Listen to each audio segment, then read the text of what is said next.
Muy bien. Estamos nuevamente. Zoom tiene solamente 40 minutos, así que después de los 40, pues nos corta, así que no debemos. Estuvimos esperando como 10 minutos para que todos estuvieran entrando, y eso es un problema, ¿verdad? Por ejemplo, ahora solamente hay 23 participantes. Significa que los otros simplemente no están participando.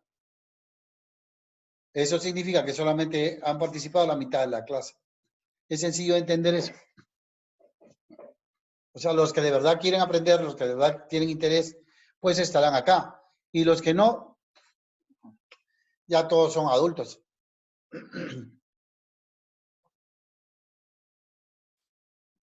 Bueno, y acá decía yo entonces de que uno de los problemas era lo que se les había dicho a ustedes de las praxias o lo que van a escuchar, inclusive lo que van a leer en algunos libros sobre lo que son las praxias.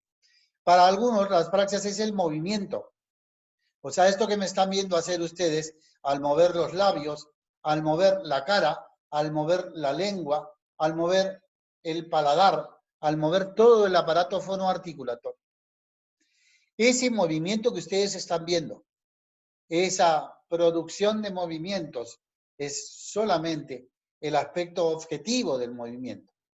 Y eso no son praxias, eso es actividad motora intencional elemental. Repito, eso es actividad motora intencional elemental.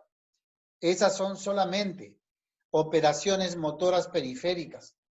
Operaciones motoras periféricas. Pero esas no son praxias. ¿Qué es la praxia entonces? La praxia, al igual que el lenguaje, es una actividad psíquica. Por lo tanto, como toda actividad psíquica, no se ve. No vemos la atención, no vemos la percepción, no vemos la memoria, no vemos al lenguaje, tampoco vemos al pensamiento, ni a las emociones, ni al sentimiento. No los vemos. Tampoco vemos a las praxias, así que no se desesperen, no se desorienten y que no les parezca nada extraño. Simplemente, las praxias no se ven porque es un tipo de información psíquica. Es algo así como un programa motor que después controlará el movimiento. Es algo así como el programa motor del movimiento. En realidad, ustedes ya tienen el concepto. La información está codificada en la forma de datos. Y estos datos pueden estar configurados como conceptos y como esquemas. Una praxia se da cuando el concepto se convierte a esquema. Cuando los conceptos se convierten en esquema, y entonces aparece la actividad práctica. Lo que es parecido a decir del pensamiento a la acción. Lo que es parecido a decir de la idea al movimiento. Hasta ahí me siguieron. Entendieron entonces lo que era la praxis. La praxis es una actividad psíquica que controla, que organiza, que programa el movimiento. Es la conversión del concepto a esquema. ¿Sí? Cuando eso ocurre, estaremos frente a la praxis. Y estas praxias, cuando son las praxias para hablar, se llaman apraxias verbales. Las praxias verbales. Cuando este mecanismo práctico se altera, y entonces tendremos una apraxia verbal. Una apraxia verbal. Sigamos observando entonces el power.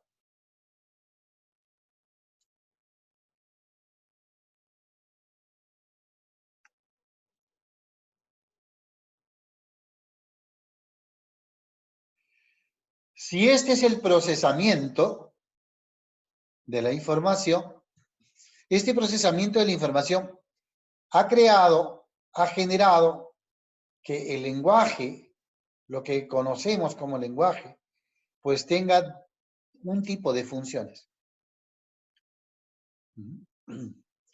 Funciones como la percepción verbal, la memoria verbal, la simultagnosia verbal, el pensamiento verbal y la praxia verbal, lo que va a dar lugar a una actividad fonológica en el caso de la percepción verbal, una actividad nominal, o sea, va a permitir que nombremos en el caso de la actividad de la memoria, va a permitir que podamos hacer frases, una actividad gramatical en el caso de la simultagnosia verbal, una actividad semántica en el caso del pensamiento verbal y una actividad motora para el habla en el caso de la praxia verbal.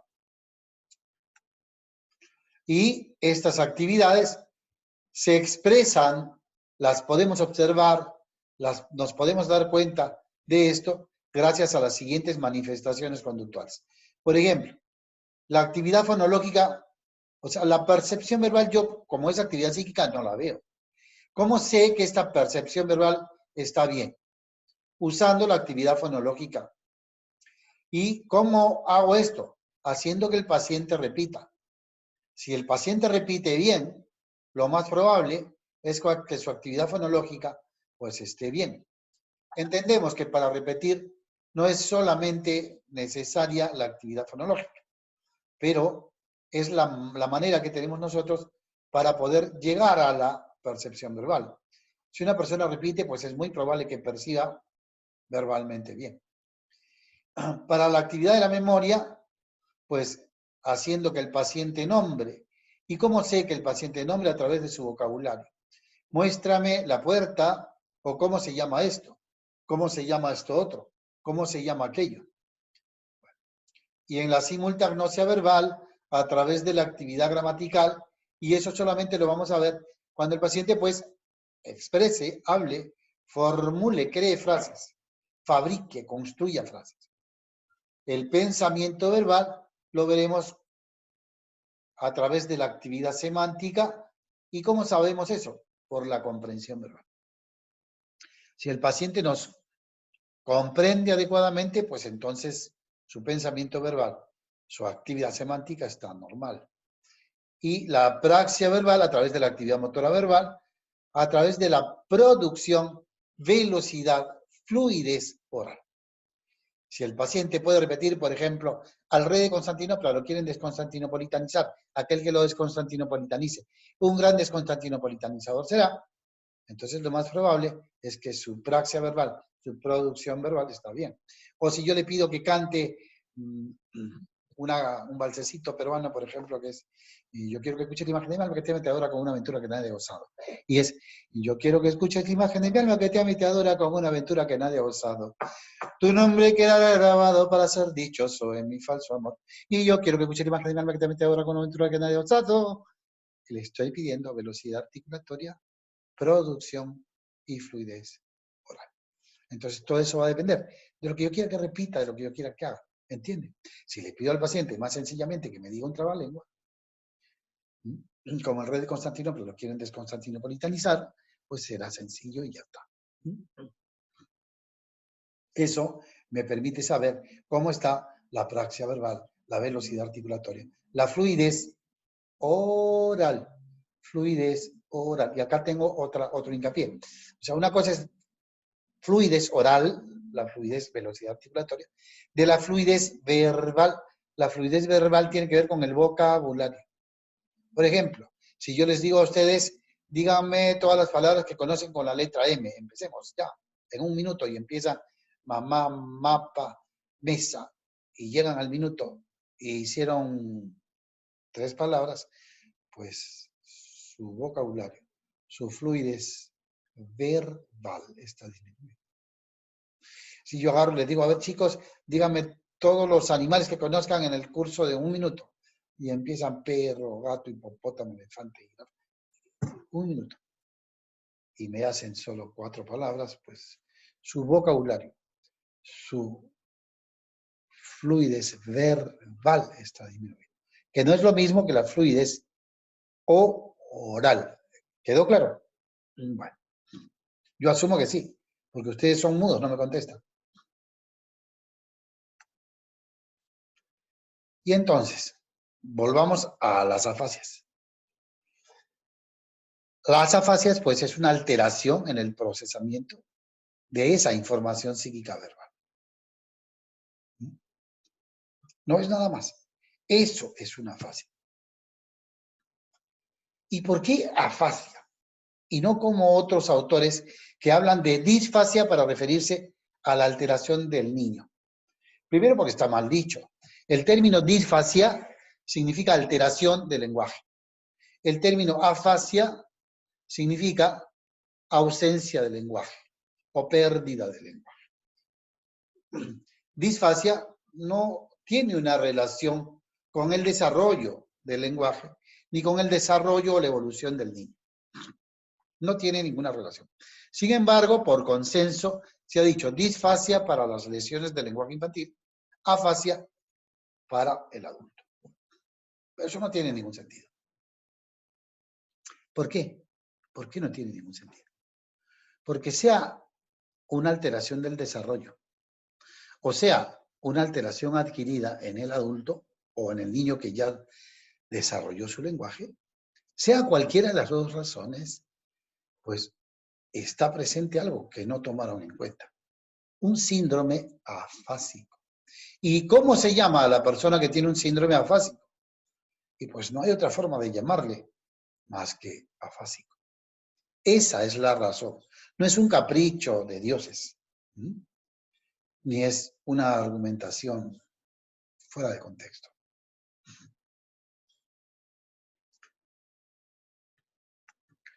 Y entonces, acá viene el tema. ¿Y por qué se caracteriza un síndrome afásico?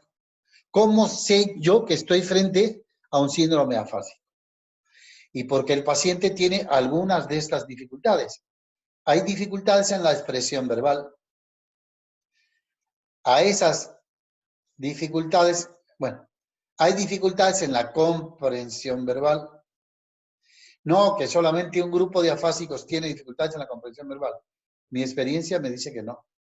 Mi experiencia me dice que todo afásico tiene dificultades en la comprensión verbal, aunque estas dificultades en la comprensión verbal estén disociadas. O sea, hay más dificultades en la expresión verbal o hay más dificultades en la comprensión verbal, pero siempre habrá dificultades en la comprensión verbal, aunque sean mínimas. Tercero, hay dificultades en el proceso de nominación. O sea, muchos de ellos, no todos, muchos de ellos no pueden nombrar o no pueden designar. Hay dificultades en la repetición. Un grupo tiene dificultades en la repetición. Hay dificultades en la producción verbal con transformaciones de la palabra. A esas transformaciones de la palabra son específicas, se les llama parafasias. Parafasias. Y hay dificultades en la lectura como en la escritura. Esto constituye un síndrome afásico y niño o adulto tendrán estas dificultades. Pero no faltará el simpático que me va a decir, sí, pero un niño de 3 años no sabe todavía escribir. Y sí, no sabe escribir, pero tiene lo demás. O sea, hablar de un síndrome afásico no significa que tenga todos los signos o todos los síntomas. Como cualquier síndrome. ¿Está claro? Esto es un síndrome afásico y un afásico tendrá un síndrome afásico. Por ejemplo, puede tener dificultades en la expresión verbal, puede tener dificultades en la repetición, puede tener las parafasias y puede tener los problemas en la escritura y estamos frente a un síndrome de afasia. ¿De qué tipo? De Broca. ¿Está claro? Segundo, estas afasias entonces son afasias del desarrollo. ¿Cuándo? Cuando el lenguaje del niño todavía no desarrolló. O sea, nace y ese niño no gana lenguaje. Nace y hay una desviación en la curva de desarrollo de ese lenguaje. Él no puede adquirir adecuadamente el idioma. Él no puede desarrollar adecuadamente la lengua que socialmente se le da. ¿Sí? Eso es una afasia del desarrollo. Y afasia adquirida es sea niño o sea adulto. Cuando esta persona ya adquirió el lenguaje, ya habla, ya logró el aprendizaje adecuado de la lengua, y entonces pierde eso que aprendió. Eso me habla de una afasia adquirida. Serían los dos tipos de afasia. Una afasia del desarrollo, es decir, cuando el niño no adquirió el lenguaje y hay una desviación en la curva del desarrollo de la lengua, o del lenguaje, perdón, o hay una alteración, o hay una pérdida del lenguaje adquirido. La afasia adquirida, entonces, pues, es una alteración en el procesamiento de la información verbal que se produce una vez que la lengua ya se adquirió. Por ejemplo, un niño de 3 años que ya estaba hablando, de repente se cae a la pileta, se ahoga.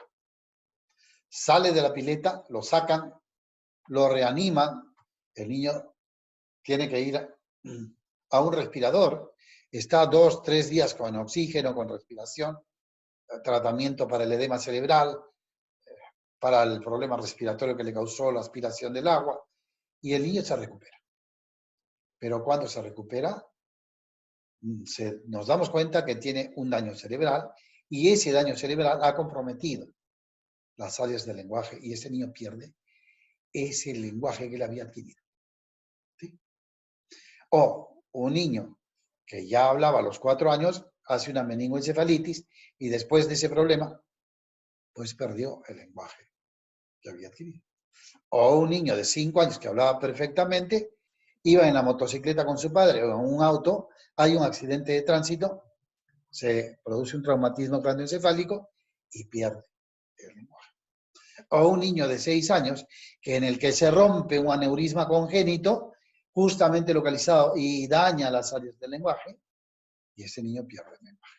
¿Está claro? O sea, o el adulto o el joven que pierde el lenguaje por alguna razón, por alguna enfermedad.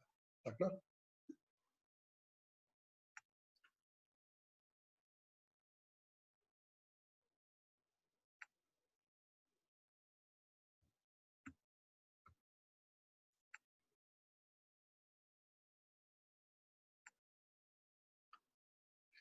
En cambio, la fase del desarrollo, pues es un desorden en el procesamiento de la información psíquica verbal por una desviación en el desarrollo de la adquisición del lenguaje.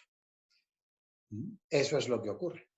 Este niño, en vez de un niño de 2 años, que en vez de tener un desarrollo del lenguaje como de 2 años, pues parece tener un desarrollo menor a 1 año. O un niño de 4 años, que en vez de tener un desarrollo del lenguaje como de 4 años, pues tiene un desarrollo del lenguaje de 2 años o de 1 año. ¿Sí? En este caso, ya veremos enseguida. Volvemos a la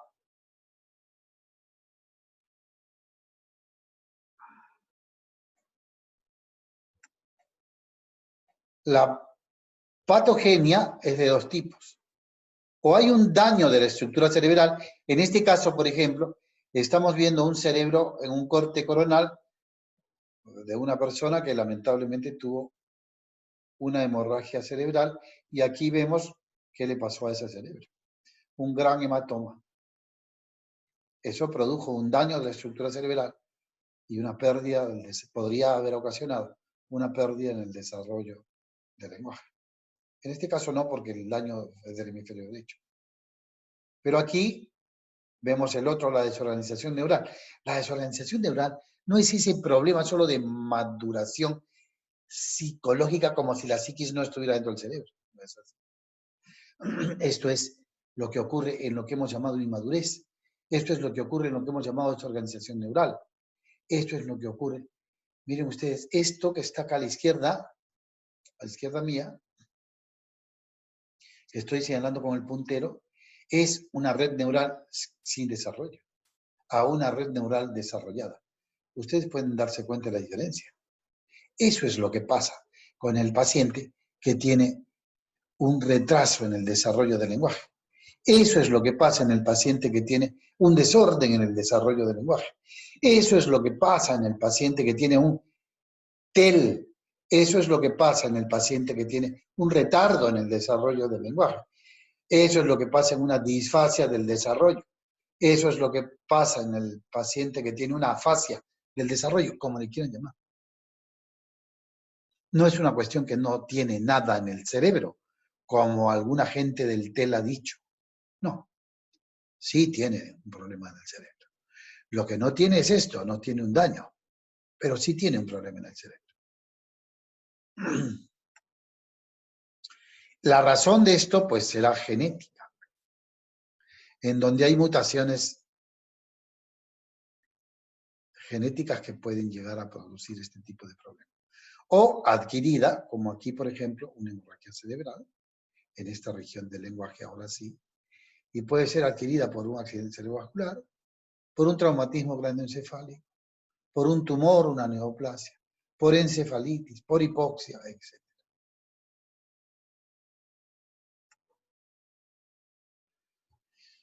Bueno, y los mecanismos que estarían produciendo estas afasias dependerán de la función que estaría comprometida. Si lo que se compromete es la percepción verbal, y entonces estaríamos al frente de una agnosia verbal.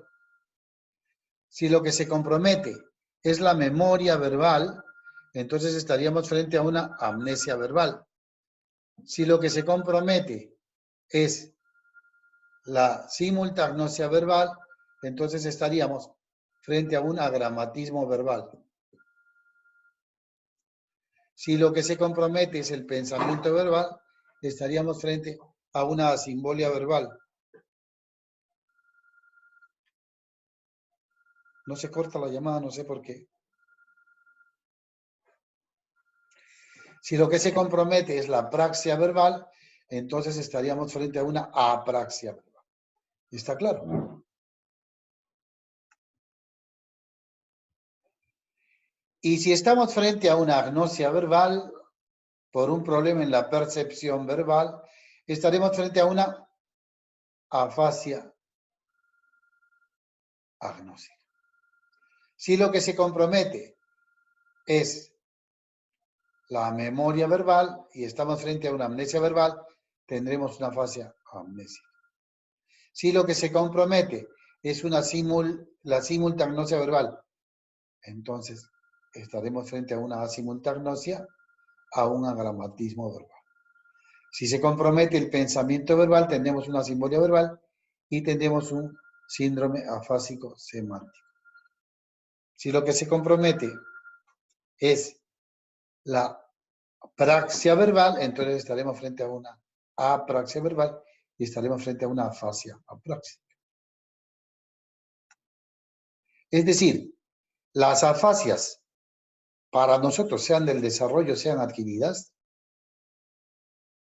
sean genéticas o sean por alguna otra razón,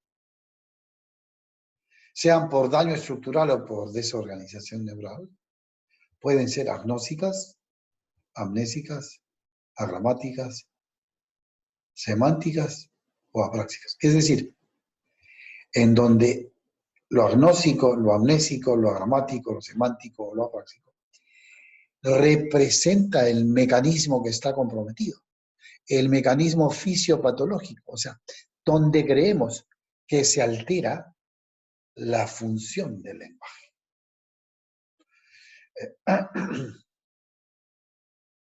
Por esto a esta clasificación de las afasias se le llama clasificación fisiopatológica de las afasias.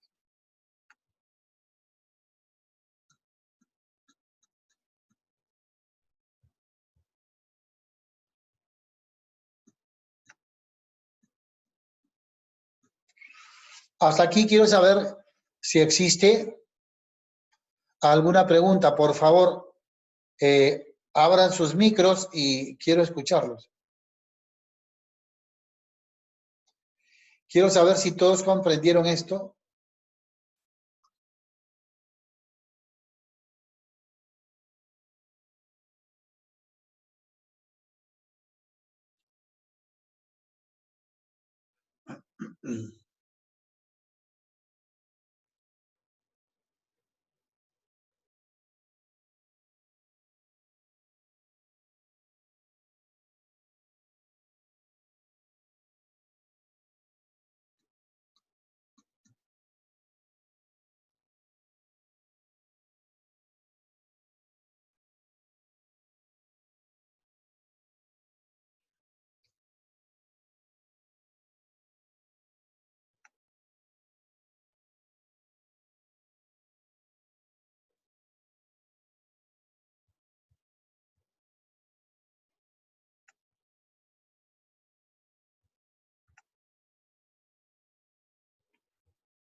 Ok, chicos, mil disculpas. No sé qué pasó. Yo le di la invitación y me acabo de dar cuenta que efectivamente no, la invitación no se produjo. Pero damos por terminada la clase de hoy. Voy a colgar esto en YouTube para que ustedes puedan tenerla y revisarla y escucharla cuantas veces quieran. Y nos vemos la próxima clase el próximo lunes otra vez a las 11. Para tarea, simplemente quiero dejarles lo siguiente. Ustedes van a leer, van a ver y van a escuchar muchas veces el video que voy a colgar ahora más tarde, porque este video tengo que subirlo. Primero tengo que procesarlo acá en Zoom. Después tengo que subirlo en YouTube y eso toma tiempo. Y después de eso, pues lo estaremos enviando, ¿sí? Entonces, sobre ese video, quiero que ustedes me hagan preguntas. El que no me hace, no quiero que me hagan 10 preguntas porque yo tengo que responder una por una las preguntas. Quiero que me hagan una sola pregunta, 2 preguntas. Y los que no participen y no me hagan las preguntas, pues no habrán participado en la clase, ¿sí? Bueno, muchas gracias. Solamente me queda recomendarles que se cuiden mucho en compañía de sus seres queridos. No salgan a la calle. Buenos días.